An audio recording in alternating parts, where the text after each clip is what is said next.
Welcome back. And today I'm talking with Frank about first generation leadership. Now, first generation leaders are defined as the first people in their family who become a leader and or have a leadership role, a more formal leadership role outside of the family. And first generation leaders often face a whole series of kind of unique challenges due to their background and upbringing, such as kind of navigating unfamiliar academic and professional environments without the same support structures at home and just in terms of their kind of mental mapping. And they don't tend to have the same kind of guidance as their peers. Now, Frank is a consultant and a member of the Oxford Review. He's also a leadership coach, facilitator, and speaker. And his mission is to develop and support leaders, particularly leaders with vision and leaders who are authentic in their interest in people and their challenges, and leaders with the courage to do what needs to be done to kind of deal with these challenges. More recently, I think it's safe to say, Frank, you've kind of got interested and started to support first generation leaders and kind of helping them to kind of amplify their impact to support them in what they're doing. Welcome, Frank. Thank you for having me and greetings, everyone. Yeah, it's great. Frank at the moment is it every time I talk to Frank, he's in a different country. So quite often he's in Zimbabwe.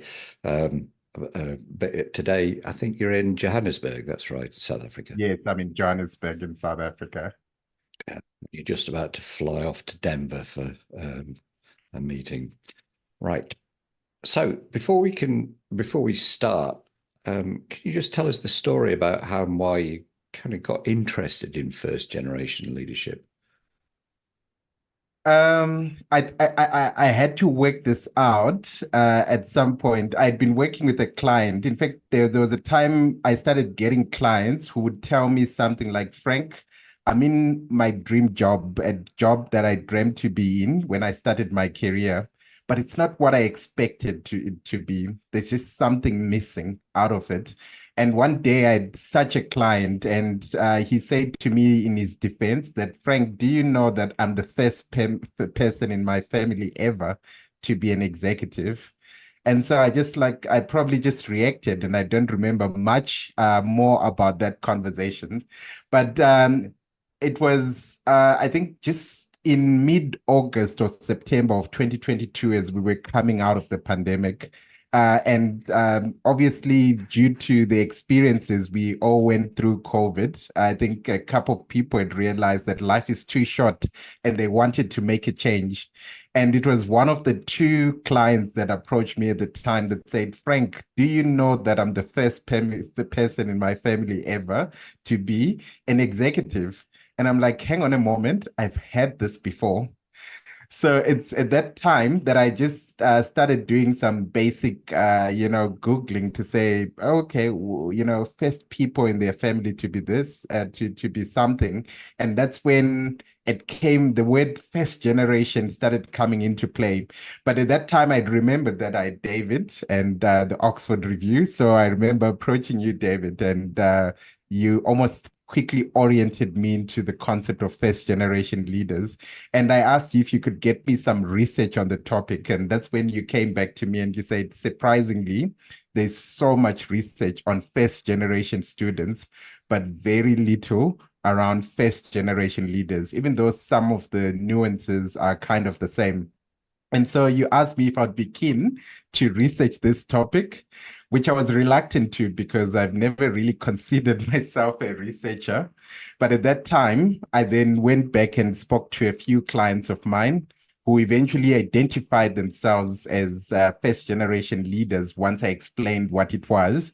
And at that point, I actually realized that I had a lot of clients who had been first generation leaders. And I think part of it, especially here in Africa, uh, as many of our countries are under 50 years of independence.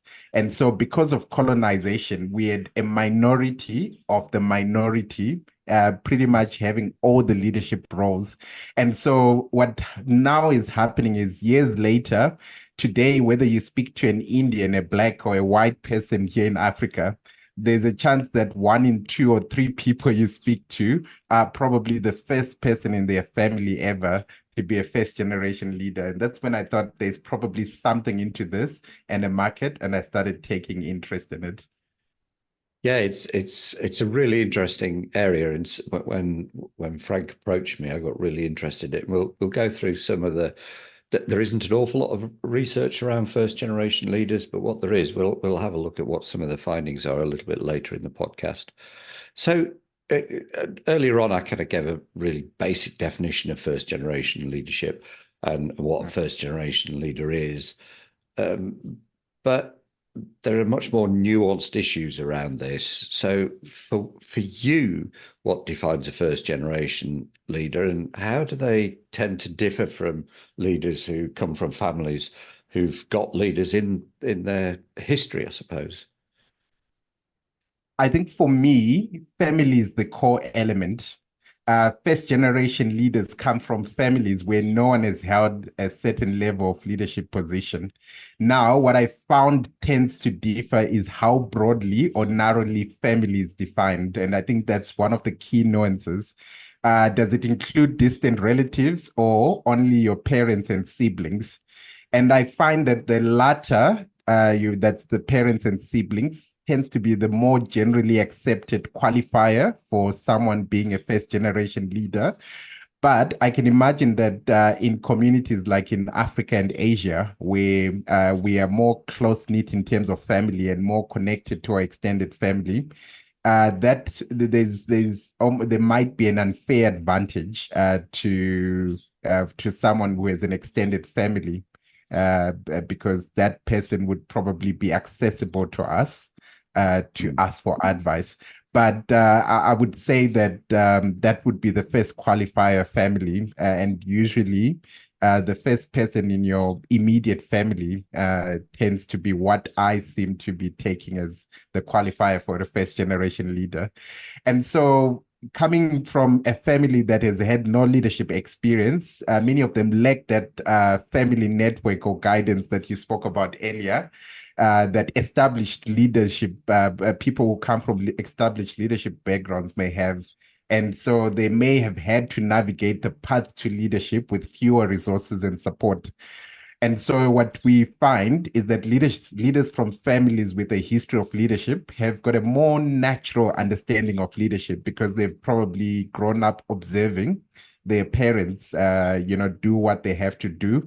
Whilst people from first generation settings tend to have maybe sometimes what may be an exotic leadership style, as I've observed, because they tend to emulate, some of their role models who are distant. Sometimes, I mean, it's not uncommon that people here in Africa are maybe inspired by a Barack Obama, but Barack Obama is in America, and so maybe some of his leadership styles, which are influenced by his community, are not quite what you would find locally. So they bring a bit of an exotic feel because they emulate those role models by observing them. So I think those are some of the nuances that I've picked up from when dealing with this topic. Yes. What's also interesting, so because I approached a few of the colleagues at the university about this, and because I got interested in it, and I got a couple of questions about, well, surely there's leadership in the family, but as I started to dig into it, what I discovered was usually, even though, like if you're a parent, for example, quite often they're kind of just managing the day to day. They don't actually consider themselves as being a leader in the way that you would perceive a leader within an organization. So, and just the very fact that you're getting people saying to you, do you know, Frank, I'm the very first person within my family to have an executive role or a leadership role, shows that it's having an impact, and it's having an impact in their heads about how they're thinking about themselves as a leader. And Yes. it's that becomes quite important. I actually have a very interesting example of a client that I'd been dealing with. And actually, his wife called me and said, do you know that your friend, as she called it, your friend is always wearing suits on Sundays and prioritizes a lot more work than us here at home. And after a while, what I actually did is I paired them up with, or I connected them with another client of mine who had been more experienced in the industry. And he was actually super surprised to figure out that, oh, you can actually dress down and so forth. So I know sometimes it might feel like there's a limited advantage, and sometimes how we show up at home is not the same as at work. But there are some nuances or some slight things that we observed as children that can eventually bring the advantage once we get into these kinds of roles. Yeah, it's interesting, isn't it? And so first generation leaders, by the sounds of it, are making a whole load of assumptions about what the other leaders are doing, even though it's not true, like having Yes. days off and things like that. And obviously the role models, but also understanding what leadership engages in. And I found quite an interesting study suggesting anyway that there's a possibility that it was quite a limited data set, but it appears that first generation leaders are much more likely to suffer from imposter syndrome than people who are observing leadership, or people within their family have had leadership roles, and Yes. so that's having an impact as well. Yes, absolutely. Yeah. So I just wonder about what kind of challenges do first generation leaders face in their journey into leadership positions? Well, there are quite a number of challenges. And I think one of them we've been speaking about the absence of immediate access to role models and mentorship. Just this afternoon, I was facilitating a session, and I've discovered that a lot of professionals in the work environment tend not to have a support system at work. And so what ends up happening is your partner ends up bearing the brunt of all the frustration you had at work. And I was trying to encourage them to say, you need to get a support system at work. At least sometimes that can be at least one filter so that by the time you get home, yeah, you still vent about things, but it's not so much on your partner who frankly did not sign up to hear all of this. And what I find is when you're a first generation leader, when you come and vent, there's probably less feedback that your family may feel helpless in giving you that support and feedback, which people who come from families that are established can actually get some useful feedback once in a while to resolve that. And so that's one of the unique challenges that I think first generation leaders go through, the absence of immediate access to role models or mentors, even though in other families, there may not even be a formal mentorship program of some sort that's actually happening. So that's something that I've realized.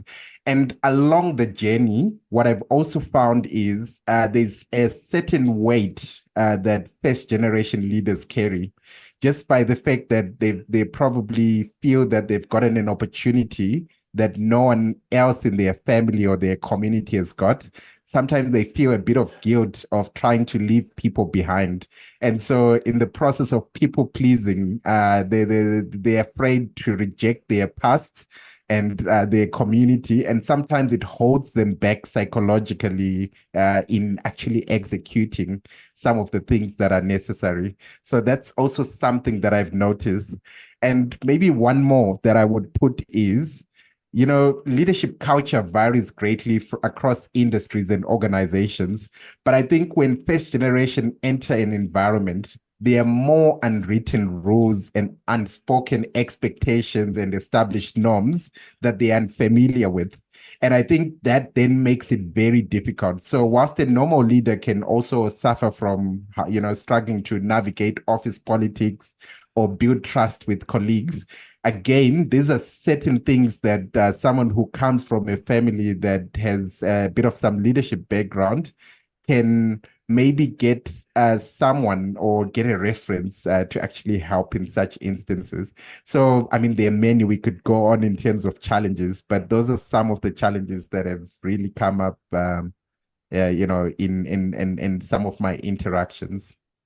That's really interesting. Actually, I hadn't thought about that because right at the start of this, you were talking about when they're in the workplace, they kind of they they don't reach out for help. So there's a suggestion there from a psychological point of view that they feel like they're on their own. And it's like they're on their own in their family as a leader because there's nobody else there they can talk to, give any kind of experience. And that then extends into work. So there's Yes. this sense of I'm on my own and that they don't reach out. And the other thing that I hadn't thought about is that the family themselves feel that they can't support them because they don't know anything about it. And it kind of so my daughter became a manager at Amazon a Mm. while ago, and we were always talking about like leadership management problems that she was having because I've been in a number of leadership management roles, and Mm. we were able to have that conversation. And Yeah. I suppose if there is no experience in that and you go home, who are you going to talk to? Like, and who's going to empathize and really get it and understand it from an experiential point of view? Yeah. Really interesting. The other interesting things that I found in what you were just saying is that whole idea about a sense of guilt, leaving the family behind, leaving family members behind because you're moving out of kind of I suppose the social circle that you're used to being in that isn't at leadership management kind of grades, and kind of moving out of the family system as well. And then lastly, that whole thing that you were saying about not being able to really read the signs, the political signs, and what's going on in the organization. Because until you're in those positions, once you're into a leadership position, quite often in many, many organizations, you're actually into a political scenario that you've got to be able to navigate, read well, and operate well within that process. And if you're not used to that, I would think you'd come a cropper quite quickly, particularly Yes. with some of the Machiavellian people that you tend to meet at those kind of high levels. Absolutely. Really interesting. Um, so, Frank, how can first generation leaders kind of navigate the lack of mentorship and guidance that may be more readily available to those with a family history of leadership? Okay, as counterproductive as it sounds, given that first generation leaders need a lot of support, I'm actually a very big fan of trying to naturalize. We spoke about the other advantage that other leaders have. If you can find a natural way of getting that support, that helps. And I think in a lot of corporations, mostly when leaders are rising, there are people identified as high potentials. Make friends with some of your peers who come from families that have leaders. I know for one that if you befriend me and you ever came home with me, my dad will probably share quite a number of his experiences just in natural conversation. And I think that could be a very good starting point for a lot of first generation leaders to build relationship with peers and maybe just immerse themselves in that network. And I think you naturally learn rather than trying to rely a lot on formal learning, which sometimes may not be as efficient. But going into something more formal but still semi-formal, I'm a big fan also of professional networks. Going to professional networks, I think sometimes that lack of knowledge of what kinds of conversation happens, what's the etiquette, those are some of the things that professional networks actually demystify. And at some point, you may even start to realize that, oh, how come I've got better ideas? Oh, this is how this company runs this and that company runs this. And so just having that diverse exposure that you get through professional networks is a semi-formal way of actually getting involved and getting used to some of this. And then maybe a more formal way, some companies have got employee resource groups or mentorship programs that are there for maybe people who come from underrepresented backgrounds. Maybe that's an opportunity for you to join that because in as much as, in the diversity, equity, inclusion, and belonging sector, there are quite a lot of similar challenges, and sometimes learning that you may be a first generation leader, but there's also so much diversity outside of being first generation leaders. And so you realize that you're actually not unique in your uniqueness. And I think that in itself can make a very big difference. And that's of course in addition to the emulating successful leaders, and the closer to home and the closer to industry, the better. Although also emulating, exotic, bringing in that exotic leadership style brings room for innovation. And so, yeah, that's something definitely that I would recommend a first generation leader to go with.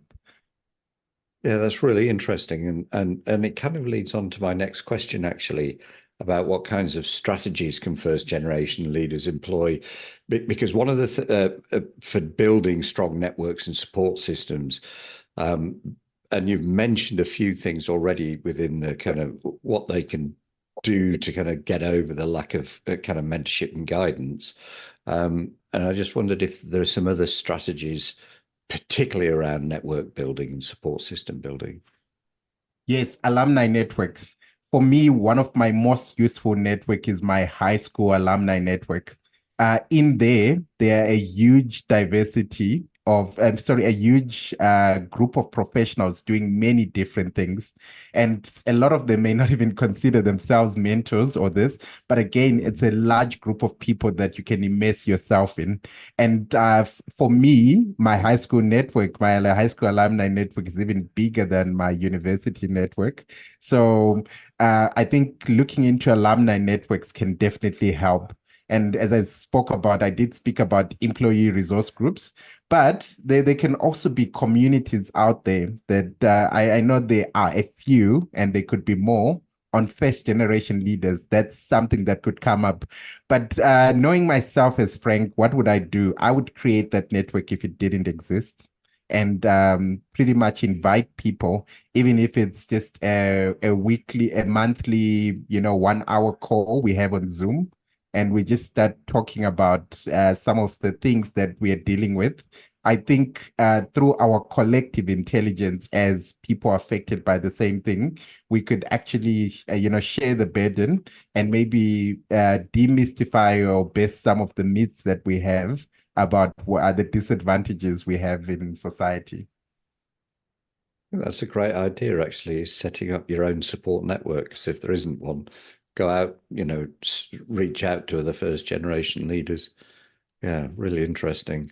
Yeah, really interesting. And I mentioned earlier on this whole the piece of research that found that first generation leaders are more likely to kind of get imposter syndrome and have more feelings of self-doubt. And I just wondered what your thoughts were about helping first generation leaders overcome these. I think for me, as a general rule of thumb, when someone comes to me and asks for feedback, I always say a lot of people are expecting things to improve on. And one of the things that I've learned, having dealt with feedback a lot, as you know, my mainstream business is helping leaders deal with difficult conversations, and one of them is feedback.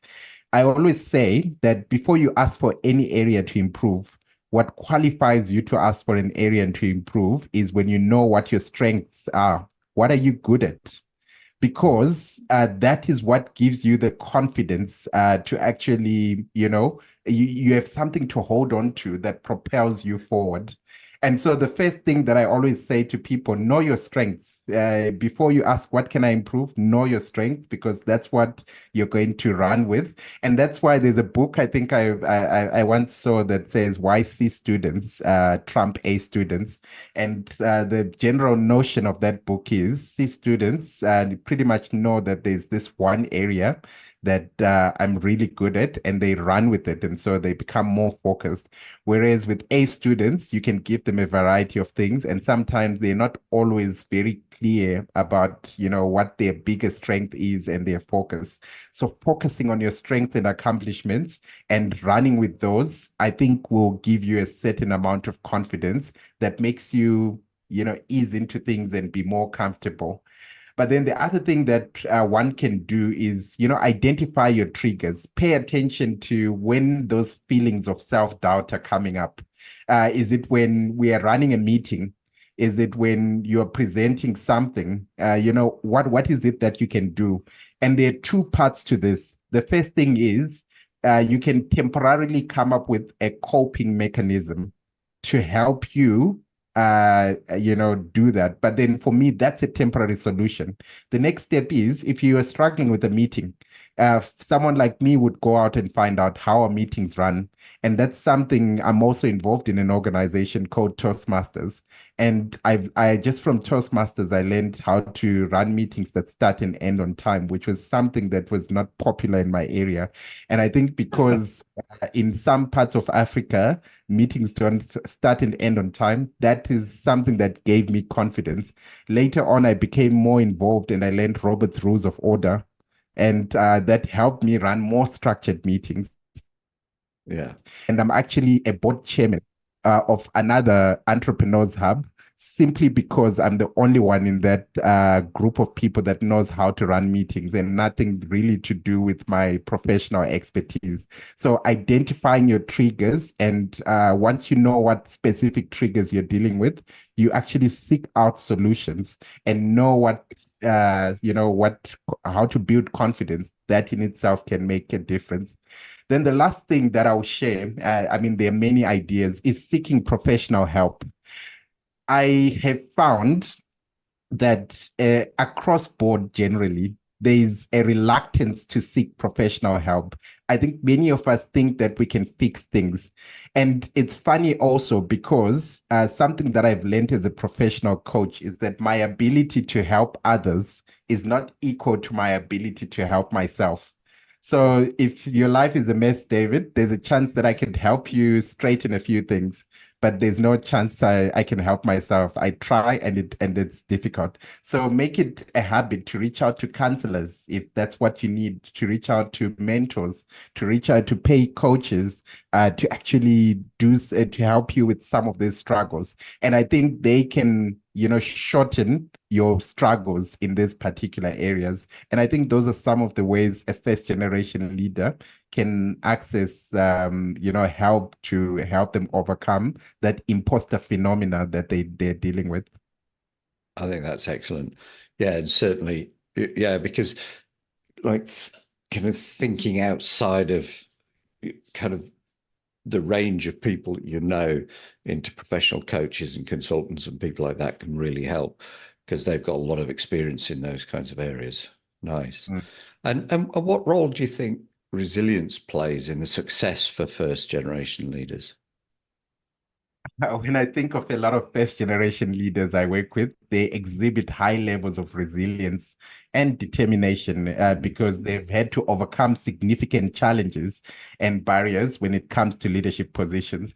And I think it's important for me to define, resilience in the way I see it. It's simply your ability to bounce back from setbacks. And so because you've already overcome so many challenges, you become proudly shameless because a lot of people from established environments tend to feel a lot of shame whenever they don't do something right and they feel they need to do something right. Whereas maybe that's the one monkey that's off the back of a first generation leader because they've had to fall many times and they've become experts at overcoming barriers and challenges. So that's something that I think, works in the favor of first generation leaders. Also, what I find is resilient leaders tend to be adaptable to thriving in changing environments. In one way, I've grown up in an environment where prices would double sometimes every day in a hyperinflationary Zimbabwe. And so, firstly, we've moved from that whole complaining, mode to just having to keep up because each time you waste time complaining, you're losing time to fix the problem. And then by the time you figure out the solution, there's already another problem. So you become more adaptable. And I think this is where resilience comes into play. It helps you become more adaptable. But even more so, in the same line of what I was saying, I think emotionally we become stronger as people coming from this adversity because very few things can make you cry. Uh, I realize now that when you go, in fact, in many parts of Africa, there are people who live in abject poverty, but they seem happier than people who live in better circumstances. And that's because and maybe it comes down to Abraham Maslow's hierarchy of needs to say maybe sometimes when you've very little, you've got there's few things you have to protect. And so you start valuing more the things that are more important to you. But I think you become emotionally stronger. And I think that's the role that resilience helps in overcoming challenges, in becoming more adaptable and becoming more emotionally stronger. Yeah, certainly coming from a way back down the field kind of helps with that. And it kind of links to the thing that you were talking about before, how C students often do better than A students, particularly when they get out into the work. There was some interesting research a few years ago looking at, so I supervised PhD students, and there was an interesting piece of work looking at which students tend to do best with PhDs, and they're not people who've got a first class honours. They tend to be people who've got a 2-2 or a 2-1. They tend to do better at PhD. So because there's a lot of challenges, not least the length of time and the amount of work that you've got to do. And people who found the first degree quite easy and tend to be successful tend to get a bit of a shock once they get to the PhD. Yeah, Yes. really interesting. Yeah. Oh, and what about how first generation leaders can leverage their kind of unique experiences as a first generation leader and use the perspective that they've gained to bring kind of fresh ideas and innovation to their leadership roles? What are your thoughts about that? I love this question because I suppose it's one opportunity to turn a first generation. Maybe I'm sounding like being a first generation leader can make you a form of victim, but I think this is where you have an advantage because that unfamiliarity with the established norms can give you a leadership advantage because you do not know what the rules are, so you create them, and we know that this world rewards a lot of people who create the rules and move the status quo forward or challenge the status quo, which is the crux of innovation. So I think that's very important because people who come from established leadership backgrounds have their families sometimes meddling and trying to influence how things should be done. And whereas you actually have that advantage of just going and being practical and not being holding back to some past that probably doesn't exist. So I think that's definitely one thing that first generation leaders can use.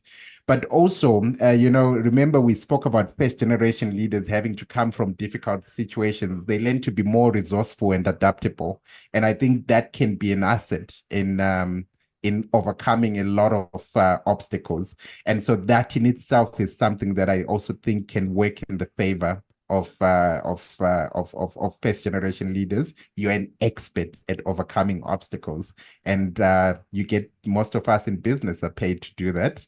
So I think that's a big advantage. But also, given that you come from disadvantage, there's always this strong work ethic and a strong work ethic and drive that comes with someone who's come from difficult backgrounds, and so that determination to succeed makes you relentless in your pursuit, and that could be a powerful force that we could leverage to make things to move things forward. So I think there's so many advantages that we can celebrate for first generation leaders that help them become innovative. And I think when I think of innovation, I'm thinking of taking something that works in a particular industry and bringing it in to another industry and trying to adapt it to that sector. And I think, unlike people who come from established family backgrounds, and we know that a lot of businesses are family run, there could be a closeness to the way things run. but I'm always inspired by a story that I read about the whole concept of if you go to a hospital today and you're able to visit the client and sorry, visit the patient, but also do your work in between visits and there's a cafe. I was reminded that hospitals were not always like that, but someone visited a hospital once and apparently got some of the best healthcare. But the challenge is 2 hours in, the family did not know whether this patient was fine or not because no one had communicated with them. And so someone then thought, I'm in the hospitality sector. And besides, I'm actually paying for this patient. I'm the main customer, not the patient. This would not fly in the hospitality industry. And so apparently that's when someone says, what if we bring what happens in the hospitality sector in the hospitals industry? And they came up with some kind of form of hospitality. And that's when they started thinking, we need to treat our primary client as the people that brought the patient. So now I've been in a hospital where I drove my car into an emergency. It was put in a lift. They took the patient straight out of the car and they told me to park. Everything will be fine. When I got there, they gave me an assessment that no, the patient has been admitted. The doctor is working on them. And now I don't even need to worry about rushing through visits because there's Wi-Fi, there's cafeterias. And that's what we as first generation leaders can learn from other people, exotic sectors, and bring that advantage into industries that were not established. Yeah, amazing. Yeah, I like that. I like that whole story about hospitality. I think it's brilliant. Yes, and I have noticed that actually. I had noticed that over the last kind of 10, 15 years, well, more, probably 20 years, hospitals now have all of these facilities around them. They're more of a community actually, and there's better communications going on. Interesting. And what do you find are the common kinds of misconceptions that people have about first generation leaders? I think the first misconception is that first generation leaders lack experience. And this is something that I sometimes feel that even first generation leaders think themselves, which is not true. They may lack the traditional leadership experience, but they bring valuable experience from their unique backgrounds. And that's why we see them innovating in the places that they're involved in, at least with the clients that I've been involved in. So I think that's one misconception that I'd like to get rid of. And then also, that first generation leaders lack confidence. The truth is, self doubt is a common challenge that extends beyond first generation leaders. Yes, the lack of role models does, affect their ability to show up confidently, but that strong determination to succeed is a confidence that a lot of first generation leaders actually carry, and I think that's actually something that I would say makes a big difference. Another one is maybe risk averse, and because I was debating this with someone, whether first generation leaders are more risk averse. But I think sometimes, whilst yes, sometimes they approach certain things with caution because they don't know how things are done.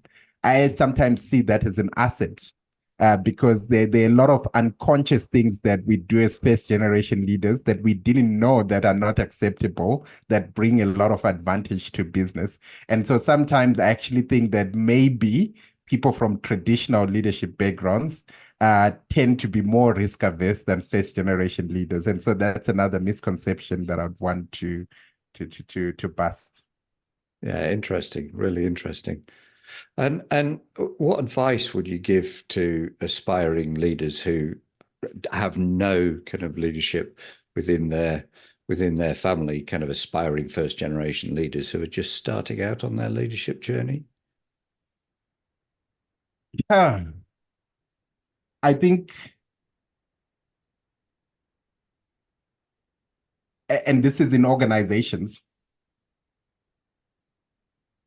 Okay, so maybe one of the things that I would say is, maybe get involved in, I'm a big fan of, I told you professional networks, but within the company, right? They are employee resource groups. What I love is the informality of some of them, and maybe you can create or expand an employee resource group on first generation leaders that actually provide the safe space for people needing peer support. I know now, for example, we've got a lot of first generation leaders who hire professionals to go to their rural areas to help people in their community, to uplift their community, to make things work. But I actually think in the company we could have a lot of first generation leaders come in and chip in the development process, and I think that's something that can make a difference.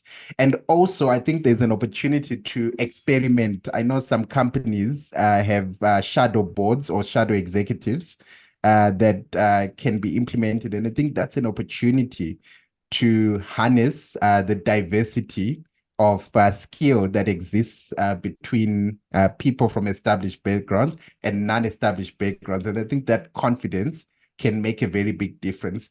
But the biggest of them all, inclusive communication. I always say, there are words like people say, we must be professional, you must lead, we must be strategic. And a lot of times I see people use these words that maybe we all understand, but sometimes we don't always know or have the same appreciation of the same meaning. A simple, inclusive communication to say, let's think long term, let's think 20 years on, in place of being strategic. Or if you're saying let's lead, specify what you mean by that. Do you mean we should coach and mentor more? Do you mean that we need to get to know our teams more? That actually breaks down the barriers for the average first generation leader so that they can belong. So I think inclusive communication can actually dissolve a lot of in fact, remove the challenges, reduce the challenges that need to be solved. So that's probably what I would say. Brilliant. Great. And what about the first generation leaders themselves? What advice would you give them who are just starting out on their leadership journey? I don't like to give advice when I don't know someone, but if there had to be one, is why fit in when we were born to stand out? Don't try and fit into the mold of what you think you should be, because what you are is probably why we need you in that role anyway. So that's probably, I'll limit it to that. Yeah. Okay. And what about have you got any notable examples of successful first generation leaders and what we can learn from their experiences?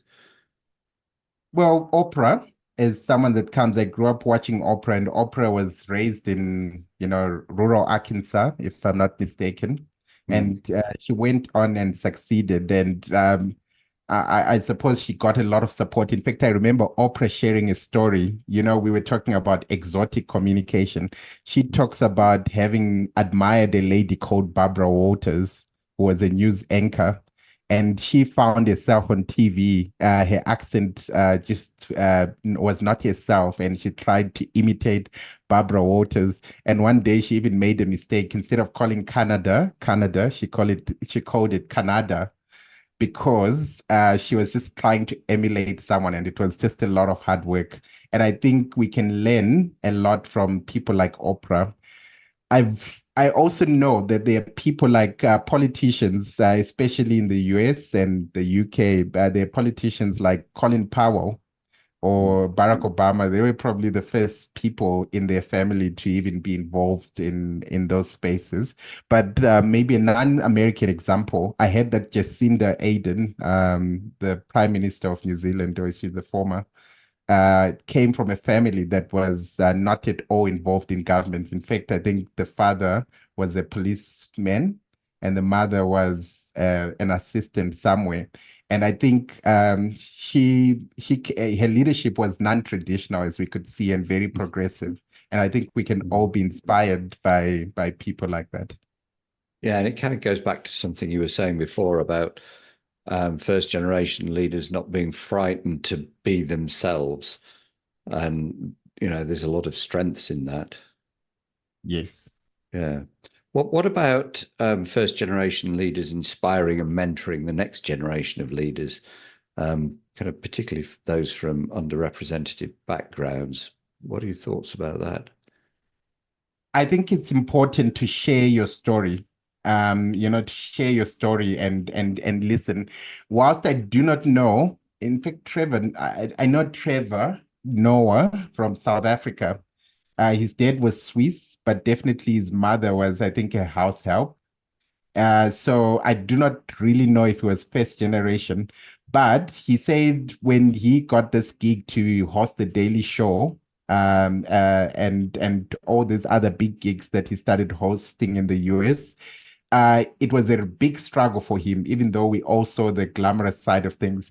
But he said each time he started meeting some of the big stars and he noticed hosting, say, the Oscars or something, that some of those people were shaking backstage. He said that made him feel better. And I think one of the most understated things is, share your mistakes and your vulnerabilities, because sometimes we think that everything happens automatically and there are no mistakes. And I think when you share your mistakes, I'm able to appreciate more that, okay, I'm human. This is normal. Even my idol went through this. And I think sharing your stories is definitely something that I would encourage them to do, but also more consciously, whilst it's good to uplift your community and remember that weight that we spoke about earlier, let's also be conscious that your community starts to expand beyond the family and the place where you came from. That company you came from, or that position you came from, coming from university, going into corporate, there are a lot of people that could use your intelligence, and maybe sometimes even doing a happy hour. One of my clients does a happy hour where he just meets different people in the company at the time. That makes a difference. And sometimes from that happy hour, there's one or two conversations that come of it. That's a way that you give back to people like that. And I think one of the most underrated things also is getting yourself a corporate, a sponsor, someone that speaks on your behalf. I think that can have an immense difference when someone has confidence in you and recommends you into something. That in itself can make a big difference in lifting others with you. Yeah, great answers. And what about how can first generation leaders uh, help to navigate the cultural and social differences that they tend to encounter in leadership roles? Well, this one for me comes to me as a more general challenge that many leaders have.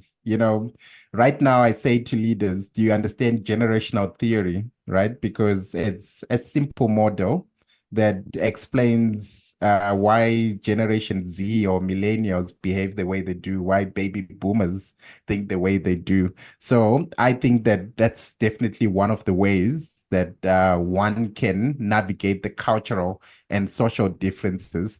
I also think that support networks can make a difference, especially in the company. And they don't necessarily have to be about first generation leaders. It could be about anything. Go and listen to what people's challenges are and how they perceive challenges. And that can give you a big picture into how people perceive things or how a certain language affects people. I think that in touchness of being, on the understanding what people are thinking on the ground, how they communicate, allows you to communicate at their level. So that in itself can make a difference. But also going to platforms that allow you to navigate different cultural differences. I know, for example, at times when I have to speak, I remember once I was coaching one of my clients at the semifinals of the World Championships of Public Speaking.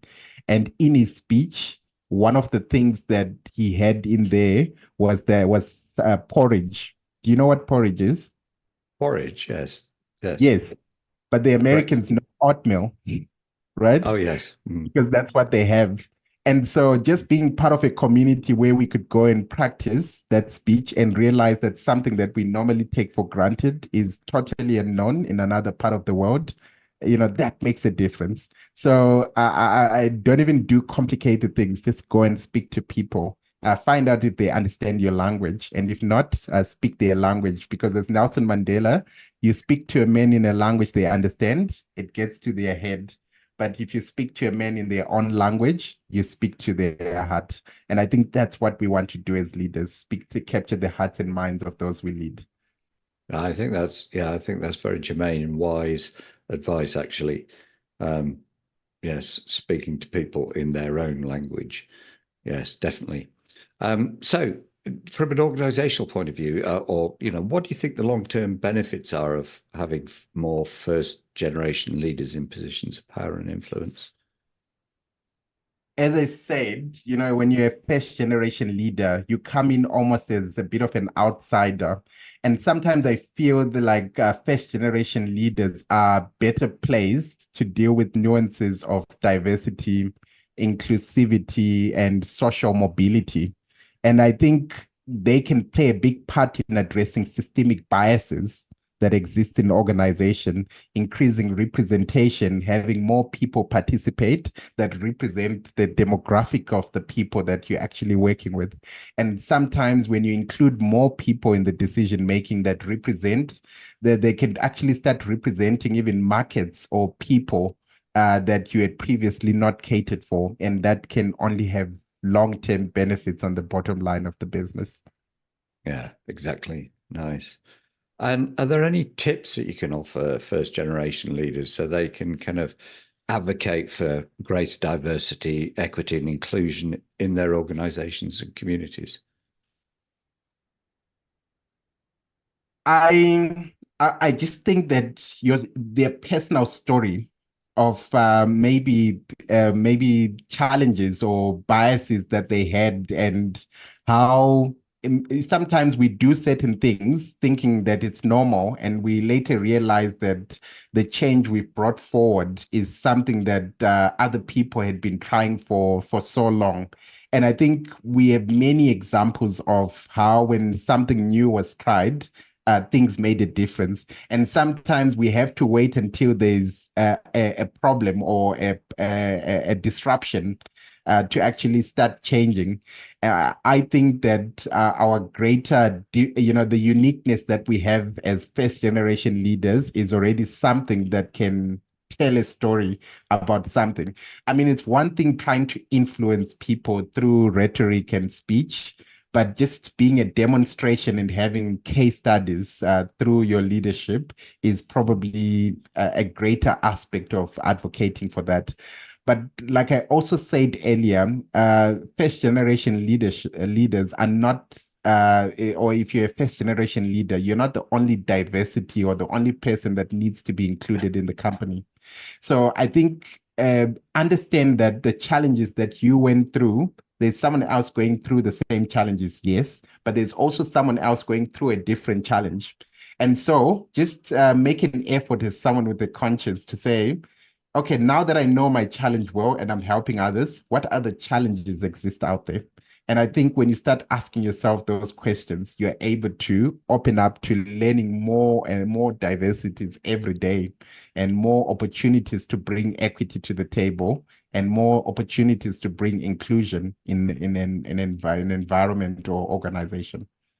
I think that's really important, actually. I do wonder whether people kind of get stuck in their own diversity, notice that more, and kind of ignore other people's challenges and issues that other people are dealing with. I think that's really nice advice. Yeah. Can I just say something Mm, extra that I thought of when I think of South Africa? South Africa has unique leaders, eh? mm. And something that I can learn from some South African leaders is just be a proud minority. Embracing your identity and heritage makes a difference. I know people that now wear Mandela shirts to work, and it's Mm. become, totally acceptable. And I know in West Africa, they tend to have unique African wear, just like in the Arab community. But for some of us in Southern Africa, particularly, we still had a great Western sense of doing things. And I think there's diverse leaders coming through. Um, just by being a proud minority, helping us reclaim our heritage and just be proud of who we are at the core. And I think that's something that we can also all be proud of. Yeah, I think that's really important. Very important. Okay, so last question. I think I've pummeled you enough with questions here, Frank. So what are the most important lessons that you've learned from your work with first generation leaders? I think the power of role modeling. And one of the reasons why I say this is when you're a first generation leader, you're trying to find where you belong or someone you can follow. And I think the more nuanced your journey is, the easier it becomes for me to know whether I should follow you or not, because sometimes it's a lucky dip, and sometimes I'm still too inexperienced to know how we show up. So I think in whatever position that you hold, whether you're a first generation leader or not, it's important that you are conscious of what kind of example you are creating, and maybe create a template of yourself that makes it easy for others to follow and to follow you and make things important. I think that's one of the things that I would definitely say is an important lesson. And of course, given that you are coming from maybe a minority group, continuously learning, not just about the ropes in corporate or not just how you show up, but also continuously learning about other diversities, other things that need to be done is a very key element for you in your development as a leader. And sometimes you also then come up with ideas that you need to implement that maybe no one has ever implemented. And so you now need to continuously learn to come up to say, how do we solve these adaptive challenges that we've never ever thought about? So continuous learning becomes a very key part for any first generation leader that wants to succeed. And the last one, because I'm very big on this, and I've actually, I've started building a business around this, start building networks around this, build a support network that helps you with wellness, a support network that helps you with your mental, a support network that helps you relax, a support network that helps you with people that can help you with deals. Create relationships left, right, and center with your clients, with your peers, sometimes with your direct reports across board that can help you with many different things, because it's in those networks that I think once we have each other as people, we need nothing more. And I think that's one of the crucial things that anyone in the minority can ever do for themselves, build those crucial networks that help solve problems when they come. Brilliant. This has been really good, Frank. I've really enjoyed this. So, Thank you. Lastly, how can people contact you if they want, particularly if they want some help as a first generation leader? Well, I'm on LinkedIn. I must admit I've not been particularly active, but my name is Frank Tsuro, Tsuro, on LinkedIn. Or you can email me. My email is frank@franklyspeaking.co. Frank@franklyspeaking.co. Brilliant. I'll put the links into the show notes for that, and your profiles and things like that. This has been Thank you. brilliant. Thank you so much, Frank. I've really enjoyed this. Well, thank you for the opportunity. Thank you, David. I enjoyed the Yeah, conversation. it's really good.